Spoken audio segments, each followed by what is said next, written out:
अगर आपको भी अपने वोटर कार्ड में अपने रिलेटिव का नेम चेंज करना है, यानी अपने फादर या फिर हस्बैंड नेम को चेंज करना है यानी करेक्शन करना है, तो ये आप घर बैठे ऑनलाइन कैसे करोगे। तो इसके लिए आपको वोटर कार्ड के ऑफिशियल वेबसाइट्स voters.eci.gov.in इस वेबसाइट पे आपको आना है।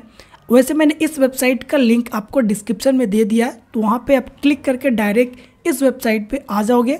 एंड यहाँ आने के बाद में आपको फॉर्म सेक्शन में आपको आना है। एंड फॉर्म सेक्शन में आपको 4 फॉर्म देखने को मिलेगा, form 6, form 6A and form 7। हमारे काम का जो है वो है फॉर्म 8, क्योंकि हमको अपने वोटर कार्ड में करेक्शन करना है और अपने फादर या हस्बैंड नेम को वहाँ पे चेंज करना है, यानी अपने रिलेटिव नेम को यहाँ पे चेंज करना है। तो सिंपल सा फॉर्म 8 के नीचे एक ऑप्शन मिलेगा फिल फॉर्म 8, यहाँ पे आपको सिंपल क्लिक करना है।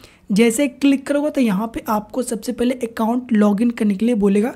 तो अगर आपने पहले अकाउंट क्रिएट किया है यहाँ पे, तो सिंपल अपना mobile number, password, captcha fill करके OTP जनरेट करोगे और लॉगिन कर लोगे। लेकिन अगर आप इस वेबसाइट पे पहली बार विजिट कर रहे हो, कोई भी अकाउंट अभी तक क्रिएट नहीं किए हो, तो सिंपल सा एक ऑप्शन मिलता है साइन अप का, यहाँ पे आपको क्लिक करना है। जैसे क्लिक करोगे यहाँ पे आपको अकाउंट क्रिएट करना है, तो यहाँ पे सबसे पहले मोबाइल नंबर डालना है जिससे आप यहाँ पे अकाउंट क्रिएट करना चाहते हो, वो यहाँ पे आप मोबाइल नंबर डालोगे। एंड उसके बाद यहाँ पे नीचे ईमेल एड्रेस डालना है, ये ऑप्शनल है, तो इसको आप स्किप भी कर सकते हो, कोई ज़बरदस्ती नहीं है कि आपको ईमेल एड्रेस देना ही है। मोबाइल नंबर रिक्वायर है तो मोबाइल नंबर आपको देना ज़रूरी है, लेकिन ईमेल एड्रेस ऑप्शनल है, तो इसको आप छोड़ भी सकते हैं, ये आपके ऊपर डिपेंड करता है, लेकिन मैं यहाँ पर दे दिया हूँ। एंड उसके बाद यहाँ पर जो कैप्चा दिख रहा है, इस कैप्चा को हमको यहाँ पर फिल करना है। एंड ये सभी फिल करने के बाद सिंपल कंटिन्यू के ऑप्शन पर क्लिक करेंगे। जैसे क्लिक करेंगे यहाँ पे नया सेक्शन खुलेगा जिसके अंदर first name, last name, password and confirm password डालना है। तो मैं यहाँ पे अपना first and last name enter कर लेता हूँ। ये होने के बाद यहाँ पे पासवर्ड क्रिएट करना है, पासवर्ड एटलीस्ट 8 डिजिट का क्रिएट करना है, जिसमें कुछ डिजिट होंगे एंड कुछ वर्ड होंगे। सो यहाँ पे 8 डिजिट का यहाँ पे हमको पासवर्ड क्रिएट करना है। एंड यही पासवर्ड हमको कंफर्म पासवर्ड के अंदर में सेम टू सेम डालना है। एंड उसके बाद रिक्वेस्ट OTP पे क्लिक करेंगे। जैसे ही क्लिक करेंगे, हमने जो भी मोबाइल नंबर, ईमेल एड्रेस दिया है, उन दोनों पे यहाँ पे हमारा OTP आ चुका है। अगर आपने ईमेल ID दिया होगा तो आपके ईमेल पे भी OTP आए होंगे। अगर आपने सिर्फ मोबाइल नंबर दिया होगा तो आपका सिर्फ मोबाइल नंबर पे OTP आया होगा। तो यहाँ पे अपना OTP यहाँ पे फिल करना है। OTP फिल करने के बाद यहाँ पे आपको सिंपल सा वेरीफाई के ऑप्शन पर क्लिक करना है। वेरीफाई के ऑप्शन में जैसे क्लिक करोगे आपका अकाउंट यहाँ पे सक्सेसफुली साइन अप होगा। उसके बाद यहाँ पे लॉगिन के ऑप्शन पे क्लिक करना है। एंड यहाँ पे आप जो भी मोबाइल नंबर से साइन अप किए हो उस मोबाइल नंबर को यहाँ पे आपको एंटर करना है। एंड इसके बाद यहाँ पे आपको पासवर्ड में जो आपने साइन अप करते वक्त जो भी पासवर्ड आपने बनाया था उस पासवर्ड को यहाँ पे आपको एंटर करना है। एंड उसके बाद यहाँ पे जो कैप्चा दिख रहा है इस कैप्चा को यहाँ पे फिल करना है। एंड सिंपल रिक्वेस्ट OTP पे क्लिक करना है। एंड उसके बाद आपके मोबाइल नंबर पे एक OTP गया होगा, उस OTP को यहाँ पे डालना है। OTP डालने के बाद वेरीफाई एंड लॉगिन पे क्लिक करना है। जैसे ही क्लिक करोगे आपका यहाँ पे अकाउंट सक्सेसफुली साइन अप होने के बाद लॉगिन हो जाएगा। इसके बाद फिर से आपको फिल फॉर्म 8 पे क्लिक करना है। एंड जैसे ही क्लिक करोगे तो यहाँ पे आपको बोलेगा सबसे पहले चूज़ करने के लिए application for self and other इलेक्टर। तो यहाँ अदर इलेक्टर ऑप्शन पे क्लिक करेंगे। एंड जिस भी वोटर ID कार्ड में आप फादर, हस्बैंड या रिलेटिव नेम चेंज करना चाहते हो उस वोटर ID कार्ड का इपिक नंबर यहाँ पर डालोगे। इपिक नंबर डालने के बाद सिंपल सबमिट का ऑप्शन पर क्लिक करेंगे। जैसे ही क्लिक करेंगे आपने जो भी इपिक नंबर डाला था उसका पूरा डिटेल यहाँ पे आपको दिखाई देंगे। अगर सही है डिटेल तो यहाँ पे ओके का ऑप्शन मिलेगा। थोड़ा सा नीचे स्क्रॉल करोगे तो यहाँ पे आपको क्लिक करना है ओके के ऑप्शन पे। जैसे ही ओके क्लिक करोगे यहाँ पे आप लोग को एप्लीकेशन फॉर 4 ऑप्शन मिलेंगे। पहला शिफ्टिंग के लिए, दूसरा correction of entries in existing electoral roll. So हमको अपने वोटर कार्ड में करेक्शन करना है, यानी फादर, हस्बैंड या रिलेटिव नेम चेंज करना है। सो यहाँ पे करेक्शन 2 नंबर के ऑप्शन को सिलेक्ट करना है। एंड उसके बाद ओके के ऑप्शन पर क्लिक करना है। जैसे क्लिक करेंगे जो ए सेक्शन है इसमें आपको स्टेट डिस्ट्रिक्ट फिल नहीं करना है, ये जो कि ऑटोमेटिक आपके वोटर कार्ड से फेच कर लेगा। तो यहाँ पे आपको कुछ नहीं भरना है, सिंपल स्क्रॉल डाउन करना है, नेक्स्ट के ऑप्शन पे क्लिक करना है। जैसे ही नेक्स्ट करोगे यहाँ पे ए सेक्शन कंप्लीट हो जाएगा। यहाँ पे पूरे 5 स्टेप कंप्लीट करना है, पहला ए, दूसरा बी, तीसरा सी, चौथा डी एंड 5वां ई। तो यहाँ पे आप का ए सेक्शन सिंपल नेक्स्ट करना, कुछ नहीं करना, यहाँ पे कंप्लीट हो जाएगा।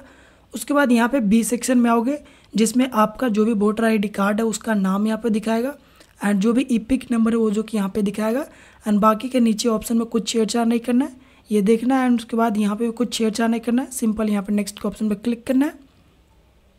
जैसे ही क्लिक करेगा यहाँ पे दूसरा बी सेक्शन भी कंप्लीट हो जाएगा डिटेल वाला एंड उसके बाद में सी सेक्शन में सबमिट एप्लीकेशन फॉर, जिसमें आपका पहले से ही I submit application for tick any of the following correction of entries in existing electoral roll, यानी करेक्शन करने का ऑप्शन सेलेक्ट रहेगा, तो इसको आप चेंजेस नहीं कर सकते हो। सो इसके नीचे आप देखोगे तो यहाँ पे आपको application for correction of entries in existing electoral role, तो यहाँ पे आपको ऑप्शन सेलेक्ट करना होगा कि आप आखिर अपने वोटर कार्ड में क्या करेक्शन कराना चाहते हो। सो मुझे यहाँ पे फादर नेम को चेंज करके हस्बैंड नेम यहाँ पे डालना है। सो यहाँ पे मैं रिलेटिव ऑप्शन पे क्लिक करूँगा, या फिर फादर या हस्बैंड नेम में कुछ गड़बड़ी है उसको आप चेंजेस करना चाहते हो, सो यहीं पे आपको रिलेटिव नेम में ही चेंज करना है और जो भी नाम आप रिलेटिव नेम आप चेंजेस करना चाहते हो ये यहाँ पे डाल देना है, जिसमें पहला रिलेटिव नेम एंड उसके बाद रिलेटिव का सरनेम डालना है, यानी यहाँ पे कह सकते हो first name and last name यहाँ पे एंटर करना है एंड जैसे ही एंटर करोगे तो हिंदी में ऑटोमेटिक फिच कर लेगा। सो मैं यहाँ पे डाल देता हूँ जो भी रिलेटिव नेम का फर्स्ट नेम है एंड जैसे ही क्लिक करोगे तो यहाँ पे बोलेगा you have filled Irfan if form and same is going to print on your epic, so do you want to proceed, so yes करेंगे, क्योंकि yes अगर नहीं करते हो तो आपके वोटर कार्ड बाई पोस्ट आएंगे तो उस पर यही नाम आपका नहीं रहेगा, सो गड़बड़ हो सकता है। सो मैं यस करूँगा क्योंकि हमको प्लास्टिक कार्ड भी चाहिए बाई पोस्ट, जो भी हमारा नाम चेंज हो जाता है तब। एंड उसके बाद यहाँ पे हमको लास्ट नेम डालना है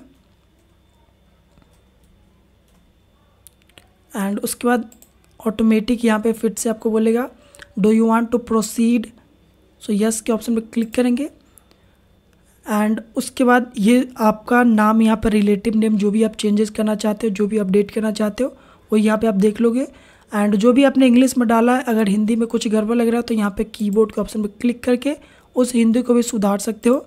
सो मैंने जो इंग्लिश में डाला है वो हिंदी में भी सही दिखा रहा है, सो यहाँ पे कुछ चेंजेस नहीं करना है एंड थोड़ा सा स्क्रॉल डाउन करेंगे तो यहाँ पे हमको डॉक्यूमेंट सेलेक्ट करना है प्रूफ के लिए। तो यहाँ पे आपको किनका डॉक्यूमेंट देना होगा, तो सबसे पहले तो सिलेक्ट डॉक्यूमेंट का ऑप्शन पे क्लिक करेंगे एंड इतने सारे डॉक्यूमेंट का ऑप्शन है, तो इनमें से जो भी डॉक्यूमेंट आपके पास हो वो डॉक्यूमेंट प्रूफ आप डाल दोगे।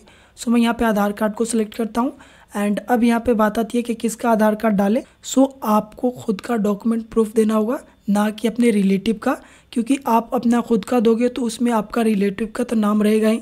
सो आप आधार कार्ड सेलेक्ट किए हो तो आप अपने आधार कार्ड का यहाँ पे डॉक्यूमेंट डालोगे, लेकिन अगर आप यहाँ पेन कार्ड सेलेक्ट किए होंगे तो आप अपना पेन कार्ड का डॉक्यूमेंट डालोगे। सो मैं यहाँ पे आधार कार्ड का ही डालूँगा। जैसे क्लिक करेंगे यहाँ पे हमारा फाइल खुल जाएगा। सो मुझे आधार कार्ड को डालना है, सो मैं आधार कार्ड को सिलेक्ट किया एंड इसको ओपन करेंगे। जैसे क्लिक करेंगे यहाँ पे हमारा डॉक्यूमेंट सक्सेसफुली अपलोड हो गया एंड ये अपलोड होने के बाद यहाँ पे नेक्स्ट का ऑप्शन मिलेगा। सिंपल यहाँ पे नेक्स्ट का ऑप्शन पे क्लिक करेंगे। नेक्स्ट का ऑप्शन जैसे ही क्लिक करेंगे हमारा जो सी सेक्शन था सबमिट एप्लीकेशन फॉर ये टिक हो जाएगा एंड उसके बाद हमको डी सेक्शन भेज देगा जिसमें हमको पहले से डालना है कि इस फॉर्म को आप कहाँ से फिल कर रहे हो। सो मैं इस फॉर्म को दिल्ली से फिल कर रहा हूँ, सो मैं यहाँ पर दिल्ली डालूंगा। आप चाहो तो यहाँ पर अपना डिस्ट्रिक्ट नेम भी डाल सकते हो या फिर जहाँ से फॉर्म फिल कर रहे हो वहाँ का आप नाम डाल सकते हो उस एरिया का। उसके बाद यहाँ पर नेक्स्ट के ऑप्शन पे क्लिक करना है। जैसे क्लिक करोगे आपका डी सेक्शन भी कंप्लीट होगा। उसके बाद आप यहाँ पे ई सेक्शन में आओगे जिसमें आपको कैप्चा फिल करना है। तो ये जो कैप्चा दिख रहा है इसको आप एक बार रिफ्रेश कर लो, नया कैप्चा आप यहाँ पे जनरेट करो और इस कैप्चा को यहाँ पे आप फिल कर दो। कैप्चा फिल करने के बाद सिंपल यहाँ पे प्रीव्यू एंड सबमिट के ऑप्शन पे क्लिक करें। जैसे क्लिक करेंगे आपने फॉर्म 8 में जो भी फिल किया वो सभी यहाँ पे आपको डिटेल दिखाई देंगे। एक बार आप डिटेल देख लोगे, अगर सभी डिटेल सही है तो सिंपल यहाँ पे सबमिट के ऑप्शन पे क्लिक करोगे। लेकिन अगर लगता है कि डिटेल में कुछ चीज़ गड़बड़ है सो यहाँ पे आप कीप एडिटिंग पे क्लिक करोगे। तो मैं यहाँ पे मेरा सब चीज़ सही है, सो मैं यहाँ पे सबमिट के ऑप्शन पे क्लिक करूँगा एंड उसके बाद यहाँ पे बोलेगा आर यू श्योर। सो मैं यहाँ पे श्योर हूँ फॉर्म को सबमिट करने के लिए, यहाँ पे यस के ऑप्शन पे क्लिक करूँगा। यस जैसे ही करेंगे यहाँ पे जो फॉर्म है वो सक्सेसफुली सबमिटेड हो जाएगा एंड उसके बाद हमको यहाँ पे एक रेफरेंस नंबर भी जनरेट हो जाएगा जिस रेफरेंस नंबर की मदद से हम अपने एप्लीकेशन को ट्रैक कर पाएंगे कि हमारे वोटर आईडी कार्ड में फादर या हस्बैंड नेम यानी जो रिलेटिव नेम हमने चेंज किया वो चेंज हुआ या फिर नहीं, यानी एक तरह से अपने एप्लीकेशन का स्टेटस को आप चेक कर पाओगे इस आप रेफरेंस नंबर की मदद से। तो इसको आप कहीं नोट करके या फिर इसको कहीं कॉपी करके रख लोगे। एंड साथ में यहाँ पर डाउनलोड एक्नॉलेजमेंट का ऑप्शन मिलता है, यहाँ पे क्लिक करके आप एक्नॉलेजमेंट नंबर को डाउनलोड करके रख लोगे, जो कि एक रेफरेंस नंबर होता है। बाय द चांस अगर आपने रेफरेंस नंबर कॉपी करके रखा तो कहीं गुम गया तो वह दिक्कत हो जाएंगे, इसलिए आप एक्नॉलेजमेंट नंबर को भी डाउनलोड करके अपने फाइल में सेव करके रख लोगे। एंड इसको मैं एक बार कॉपी कर लेता हूँ। एंड उसके बाद ये सभी होने के बाद सिंपल ओके के ऑप्शन पर क्लिक करेंगे। ओके जैसे करेंगे हमको यहाँ पे वेबसाइट पे रीडायरेक्ट कर देगा। एंड यहाँ पे हम फिर से सर्विसेज सेक्शंस में देखेंगे तो यहाँ पे हमको ट्रैक एप्लीकेशन स्टेटस का ऑप्शन मिलेगा, जहाँ पे क्लिक करेंगे एंड ये थोड़ा सा लोडिंग लेगा। एंड लोडिंग लेने के बाद ये खुल जाएगा, जिसमें हमको यहाँ पे रेफरेंस नंबर एंटर करना है। सो मैं यहाँ पे अपना रेफरेंस नंबर को एंटर कर देता हूँ। एंड उसके बाद यहाँ पे स्टेट सेलेक्ट करना है। सो मैं अपना स्टेट सेलेक्ट कर लिया। एंड उसके बाद सबमिट का ऑप्शन पर क्लिक करूँगा। जैसे क्लिक करेंगे यहाँ पर जो भी हमने फॉर्म सबमिट किया था उसका reference number, name, form type and submission date दिखाएगा। एंड करेंट स्टेटस में सबमिटेड दिखाएगा। नीचे एरो पर क्लिक करोगे तो एक आपको ग्रीन टिक देखने को मिलेगा, जो कि यह बता रहा है कि आपका फॉर्म सक्सेसफुली यहाँ पर सबमिटेड हो गया है। एंड यहाँ पे ग्रीन टिक आगे आगे बढ़ता है, यानी पहला सबमिटेड है, दूसरा BLO अपॉइंटमेंट आएंगे एंड फिर तीसरा ऑप्शन आएंगे। एंड लास्ट में एक ऑप्शन आपको ग्रीन टिक देखने को मिलेगा, जो कि होगा एक्सेप्टेड। एंड ये एक्सेप्टेड आपको करंट स्टेटस में भी देखने को मिलेगा। जैसे ही एक्सेप्टेड दिखाएगा वैसे ही आपका जो वोटर आईडी कार्ड है उसमें रिलेटिव नेम यानी फादर या हस्बैंड नेम चेंज हो जाएगा। एंड उसके बाद नया वोटर आईडी कार्ड जिसमें आपका फादर या हस्बैंड नेम चेंज हुआ है वो आपके घर पे बाई पोस्ट 10 से 15 दिनों के अंदर में भेज दिए जाएंगे।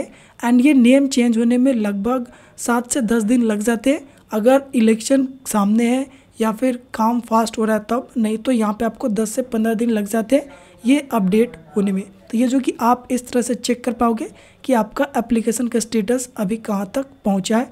जैसे एक्सेप्टेड दिखाएगा वैसे ही समझिए आपका वोटर आईडी कार्ड में रिलेटिव नेम यानी फादर या हस्बैंड नेम चेंज हो चुका है। तो इस तरह से आप घर बैठे अपने वोटर आईडी कार्ड में फादर या हस्बैंड नेम को चेंज कर सकते हैं, यानी करेक्शन कर सकते हैं।